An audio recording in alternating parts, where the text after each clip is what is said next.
YouTube Tamil மக்களுக்கு வணக்கங்க. இன்றைய தலைப்பு பார்த்திங்கன்னா சாபங்கள்.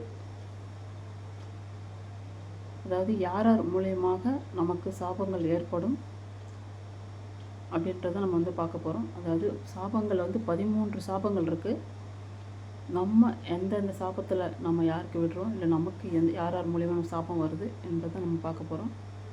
பார்க்கலாம் வாங்க. அதாவது 13 சாபங்களும் அதனால் வரும் சங்கடங்களும் அதை பற்றி தான் பார்க்க போகிறோம்.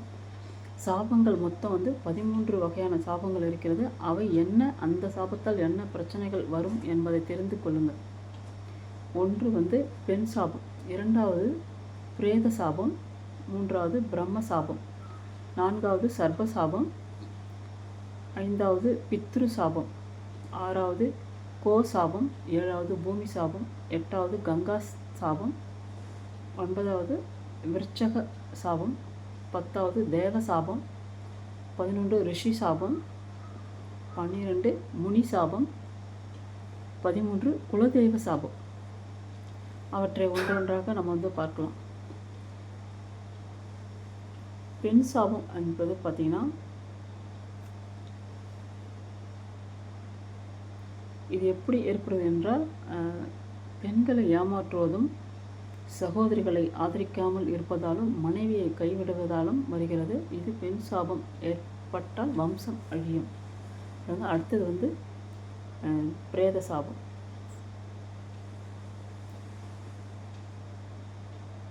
பிரேத சாபம் பார்த்திங்கன்னா,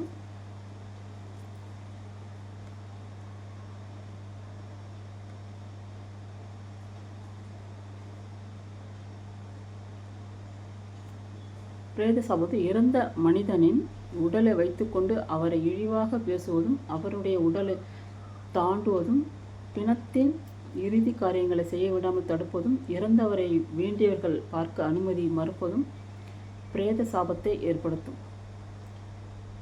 பிரேத சாபத்தால் ஆயுள் குறையும்.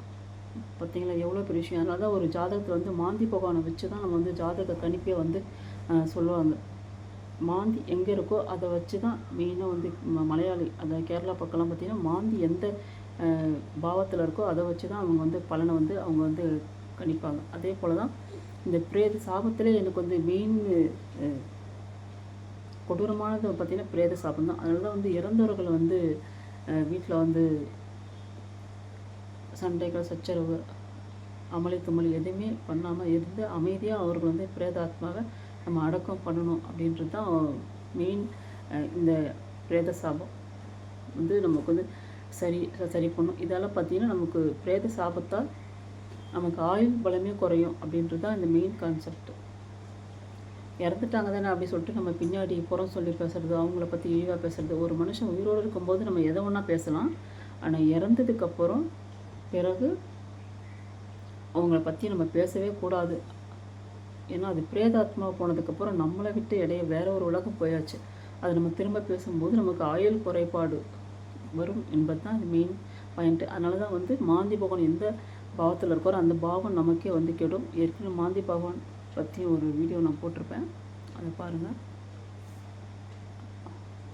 அடுத்தது பார்த்திங்கன்னா பிரம்ம சாபம். பிரம்ம சாபம் என்னன்னு பார்த்தீங்கன்னா, நமக்கு வித்தை கற்றுக் கொடுத்த குருவை மறப்பதும், வித்தையை தவறாக பயன்படுத்துவதும், மற்றவர்களுக்கு சொல்லி கொடுக்காமல் ஒரு வித்தையை மறைத்து வைப்பதும், இவற்றான காரணங்களால் பிரம்ம சாபம் ஏற்படுகிறது. பிரம்ம சாபத்தால் வித்யா நஷ்டம், அதாவது படிப்பு இல்லாமல் போகும். அதாவது நம்ம படித்த ஆசிரியர்களாக இருந்தாலும் சரி, இப்போ நாங்கள் ஆஸ்ட்ரோ படித்தோம், ஆஸ்ட்ரோ குருவாக இருந்தாலும் சரி, நமக்கு ஒரு குருவாக நம்ம யாரை நினைக்கிறோமோ, ஆசிரியர் என்னாலே குருவாக வந்துடும். அவங்களுக்கு நமக்கு அவங்களோட கற்றுக் கொடுத்த வித்தையை நம்ம அதே இமேஜினேஷன் பண்ணி தவறுதலாக பயன்படுத்துறதும் சரி, மற்றவங்களுக்கு அதை சொல்லி கொடுக்காமல் அதை மறைச்சி நம்ம பண்ணுறதும் சரி, இதெல்லாம் ஒரு பிரம்ம சாபமாக வரும்ன்றது தான் இந்த சொல்கிறது. அதனால் வித்யா நஷ்டம்னா படிப்பு வராது, படிப்பு இல்லாமல், அதாவது கற்ற வித்தையை காணாமல் போகும் அப்படின்றது தான் இந்த பிரம்ம சாபம். அடுத்தது பார்த்திங்கன்னா சர்பசாபம்.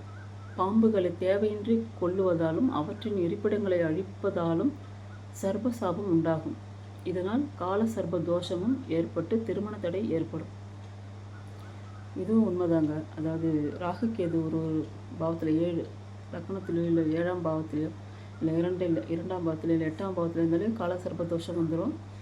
இதெல்லாம் என்னென்னு பார்த்தீங்கன்னா அவங்களோட முன்னோர்கள் தாய் தந்தையோ இல்லை வந்து தாத்தா பாட்டியோ இல்லை அதுக்கு முன்னர மூதாதைர்களோ தெரியாது, அவங்க வந்து இந்த மாதிரி ஒரு பாம்போட இருப்பிடத்தை அழிக்கிறது இல்லை பாம்பை அழித்தது. அதனால தான் வந்து இந்த கால சர்ப்ப தோஷம் நமக்கு வந்து நம்ம இப்போ நடைமுறையில் இருக்கிற பிள்ளைங்களுக்கு அவங்க தோஷமாக வந்து உட்காருவாங்க இந்த ராகு கேதுக்கு.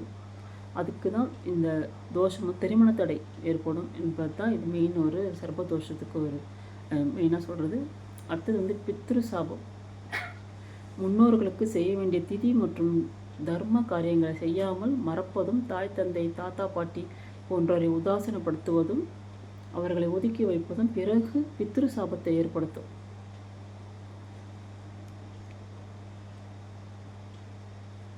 புரியுதுங்களா? அதாவது நம்ம வீட்டில் இருக்கவங்கள வந்து வயசானவங்களை ஒதுக்கி வைக்கிறது சரி, அவங்கள உதாசீனப்படுத்துறதும் சரி, இது வந்து பித்ரு சாபம். அதாவது உயிரோடு இருக்கும்போதே அவங்களுக்கு இந்த மாதிரி பண்ணாலும் பித்ரு சாபம் வந்து கிடைக்கும்ன்றது தான் மெயின். பித்ரு சாபத்தால் என்ன ஒரு விஷயம்னா பாலாரிஷ்ட சாபத்தை ஏற்படுத்தி வம்சத்தில் ஆண் குழந்தை பிறக்காமல் போவது, குழந்தைகள் இறந்து போவதும் போன்றவற்றை ஏற்படுத்தும். அதாவது பாலாரிஷ்டம் சாபம்னா அது சிறு குழந்தையிலே இறக்குறது பாலாரிஷ்ட சாபத்தை ஏற்படுத்தும். அடுத்து வம்சத்தில் ஆண் குழந்தை இல்லாமல் போவதும் இந்த சாபம் தான். அதாவது பெரியவர்களுக்கு செய்ய வேண்டிய திதி மற்றும் தர்ம காரியங்கள் இல்லாமல் அவங்களுக்கு வந்து நம்ம வந்து கடைசி காலத்தில் அவங்களுக்கு நல்ல முறையில் அவங்கள வந்து அதை வச்சுக்காமல் போனாலும் சரி, அவங்களுக்கு உணவு சரியாக கொடுக்காமல் அவங்களை இறப்பதற்கு காரணமாக இருந்தாலும் சரி, இந்த மாதிரி ஒரு பெரிய ஒரு சாபம் தான் இது. அதாவது பாலாரிஷ்ட சாபம், ஆண் குழந்தை இல்லாமல் இருக்கிறது. அடுத்தது குழந்தைகள் பிறந்து இறந்து போகிற நிறைய குடும்பங்களை பார்த்துருக்கேன். அந்த மாதிரி இறந்து போவதும் இது ஒரு சாபமாக வந்து சொல்கிறது. அதுதான் பித்ரு சாபம். அடுத்தது வந்து கோ சாபம். கோ சாபம் வந்து பார்த்திங்கன்னா பசுவை வதைப்பது, பால் மரத்த பசுவை வெட்ட கொடுப்பது, கன்றுடன் கூடிய பசுவை பிரிப்பது, தாகத்தால் பசு தவிக்கும் போது தண்ணீர் கொடுக்காதது போன்ற காரணங்களால் கோ சாபம் ஏற்படும். இதனால் குடும்பத்திலோ வம்சத்திலோ எவ்வித வளர்ச்சியும் இல்லாமல் போகும். பார்த்தீங்களா? அதுக்காக தான் வந்து இந்த அமாவாசை அவுத்திக்கீரை கொடுக்கறது, எங்கே மாடுகளை பார்த்தாலும் பசு தீமை ஏன்னா நம்ம கையில் கிடச்சி நம்ம கொடுக்கறது, அதை தான் நம்ம வந்து இது மெயினாக வந்து வழி நடத்துறது. அதனால் எங்கே மாடுகள் பார்த்தாலும் நமக்கு வந்து அதுங்களுக்கு ஒரு கீரை கட்டோ இல்லை நம்மளால் முடிஞ்ச அதுக்கு என்ன தேவையோ நம்ம கொடுத்தாலே இந்த வம்ச வளர்ச்சி வந்து நமக்கு கொடுக்கும் அப்படின்றது தான் இது மெயின். அதாவது இது ஆப்போசிட்டாக நம்ம செய்யும்போது வம்ச வளர்ச்சி இல்லாமல் போகும். அதாவது ஒரே சீராக தான் இருக்கும், வம்சம் வளராது சொல்லுவாங்க இல்லைங்களா? அவங்க பாரு அப்போலேருந்து இப்போ எல்லாம் அப்படியே ஒரே மாதிரி சீராக இருக்கா பாருன்னு, அதுதாங்க இந்த ஒரு கோ சாபம். அடுத்தது வந்து பூமி சாபம். பூமி சாபம் வந்து பார்த்திங்கன்னா ஆத்திரத்தில் பூமியை சதா காலால் உதைப்பதும், பாழ்படுத்துவதும், பிளாஸ்டிக் பொருட்களை போட்டு புதைப்பதும், தேவையற்ற பள்ளங்களை உண்டு பண்ணுவதும், அடுத்தவர் பூமியை பறிப்பதும் பூமி சாபத்தை உண்டாக்கும். இது ஒரு டிஃப்ரெண்ட்டான ஒரு டாபிக் தான். அதாவது பூமி சாபம் நரக வேதனையை கொடுக்கும். பூமியோட சாபம் வந்து பார்த்திங்கன்னா நரக வேதனை. நம்ம மனுஷன் வாழும்போதே வந்து ஏதோ ஒரு துன்பத்தை சுரண்டிக்கிட்டே இருப்போம் இல்லைங்களா? அது பார்த்திங்கன்னா இந்த பூமியோட சாபம் தான் நமக்கு அது சொல்கிறது. அடுத்தது வந்து பார்த்திங்கன்னா கங்கா சாபம். கங்கா சாபம் வந்து பார்த்திங்கன்னா பலர் அருந்தக்கூடிய நீரை பாழ் செய்வதாலும் ஓடும் நதியை அசுத்தம் செய்வதாலும் கங்கா சாபம் ஏற்படும். சாதாரணமாக கங்கா நீர் மட்டும் இல்லை, நம்ம குளங்களோ நீர்நிலைகள் எதுவாக இருந்தாலும் ஆறாக இருந்தாலும் கடலாக இருந்தாலும் சரி, இப்போல்லாம் குளிக்கிற துணியை வந்து தோஷம் போகிறது, அதை கழட்டி அந்த தண்ணியில் விடுறது, அடுத்தது வந்து அதில் வந்து கழிவுநீர் கலக்கிறது, இதெல்லாம் வந்து பார்த்திங்கன்னா கங்கா சாபம் கிடைக்கும். இதுக்கு வந்து பார்த்திங்கனாலும் கங்கா சாபத்தால் எவ்வளோ தோண்டினாலும் நீர் கிடைக்காது. அந்த சாபம் இருக்கிறவங்க அவங்க வீட்டு மனையில் வந்து நீர் இருக்கிற மாதிரி காமிக்க, நீர் வந்து அவங்களுக்கு அப்படியே தோண்டினாலும் நீர் இருக்காது, நீர் இருந்தாலும் வற்றி போகும். அதுதான் கங்கா சாபம் அப்படின்றது ஒரு விஷயம். அடுத்து வந்து விருட்சக சாபம். அது வந்து பச்சை மரத்தை வெட்டுவதும், கனி கொடுக்கும் மரத்தை பட்டுப்போக செய்வதும், மரத்தை எரிப்பதும், மரங்கள் சூழ்ந்த இடத்தை வீடு கட்டும் மனையாக்குவதும் விருட்சக சாபத்தை ஏற்படுத்தும். இது வந்து விருச்சக சாபத்தினால் என்ன பண்ணணும்னு பார்த்தீங்கன்னா, இந்த மாதிரி பச்சை மரங்களை வெட்டுறதும், பழமுள்ள மரங்களை, காய்கனிகள் உள்ள மரங்களை வெட்டுறதும், எரிப்பதும், இதெல்லாம் வந்து பச்சையான மரங்கள் அதை வந்து சூழ்ந்து வீடு கட்டும் மனையாக்குவதும், மரங்கள் நிறைந்த ஒரு இடத்த வந்து வீடு கட்டுறது, இது எல்லாமே விருச்சக சாபத்துக்குள்ளே வரும். இது வந்து என்ன அதுக்கு சங்கடம் கொடுக்கணும் பார்த்தீங்கன்னா, கடன் மற்றும் நோய் உண்டாகும். மரங்களை நம்ம வெட்டினாலே வந்து கடன் நோய் நமக்கு வந்து வருன்றது தான் இந்த விருச்சக சாபம். அடுத்தது வந்து தேவ சாபம். தேவ சாபம்னா தெய்வங்களுக்கு வந்து நம்ம வரணும். தெய்வங்களின் பூஜையை பாதியில் நிறுத்துவது, தெய்வங்களை இகழ்வது போன்ற காரணங்களால் தேவ சாபம் ஏற்படும். தேவ சாபத்தால் உறவினர்கள் பிரிந்து விடுவர். இது புரியுதுங்களா? அதாவது தெய்வங்கள் சாபம்னா இதுவும் ஒரு அனுபவமான ஒரு விஷயம்தான். தெய்வங்களின் பூஜையை பாதியில் நிறுத்துவது. ஏன்னா அப்போ தான் யாராவது விருந்தாடி வருவாங்க, யாராவது பண்ணுவாங்க. இந்த மாதிரி நம்ம ஒரு சில விஷயங்களெல்லாம் பூஜையை பாதியிலே வந்து நிறுத்திட்டு நம்ம போகிறது உண்டு இல்லையா? அதுதான் இந்த ஒரு காரணம். தெய்வங்களை வந்து இகழ்வது, அதாவது எந்த ஒரு மதத்திலும் சரி, அவங்க சாமி இப்படி, இவங்க சாமி இப்படி, அவங்க சாமி இப்படி பேசுகிறாங்க, அதுதான் இகழ்வது. அதனால தான் தேவசாபம் ஏற்படும். தேவசாபத்தால் உறவினர் பிரிந்து விடுவர். அதுதான் உறவினர்கள் இல்லாமல் போகுன்றது தான் இந்த தெய்வங்களின் சாபம். அடுத்தது வந்து பார்த்திங்கன்னா ரிஷி சாபம். ரிஷி சாபம் பார்த்தீங்கன்னா, இது கலியுகத்தில் ஆச்சாரிய புருஷர்களையும் உண்மையான பக்தர்களையும் அவமதிப்பது போன்றவற்றால் ஏற்படும். அதாவது ஆச்சாரிய புருஷர்களையும் உண்மையான பக்தர்களையும், உண்மையான பக்தர்களும் இருக்காங்க, உண்மையான அந்த பிராமணர்கள் ஆச்சாரியமான ஒரு புருஷர்களும் இருக்காங்க. அது நமக்கு தெரிஞ்சோ தெரியாமலோ வந்து அவங்கள வந்து அவமதிப்பது போன்றவற்றால் ஏற்படும் ஒரு தோஷமே வந்து ரிஷி சாபத்தால் வம்சமே அழியும் அப்படின்னு போட்டிருக்காங்க. ஏன்னா இப்போ வந்து அந்தணர்களும் சரி, ஒரு வேதம் படித்தவங்களும் சரி, அவங்கக்கிட்ட இருந்து சாபம் நம்ம வாங்கக்கூடாதுன்றதுக்கு இது மெயின் ஒரு முன் உதாரணம். இதால் வம்சமே அழியுன்றது தான் மெயினாக இந்த ஒரு கான்செப்ட். அடுத்து வந்து பார்த்திங்கன்னா முனிவர் சாபம். முனிவர் சாபம் வந்து பார்த்திங்கன்னா, எல்லா தெய்வங்கள் மற்றும் சின்ன சின்ன தெய்வங்களுக்கு வழங்க வேண்டிய மரியாதைகளையும் பூஜைகளையும் மறப்பது முனி சாபத்தை ஏற்படுத்தும்.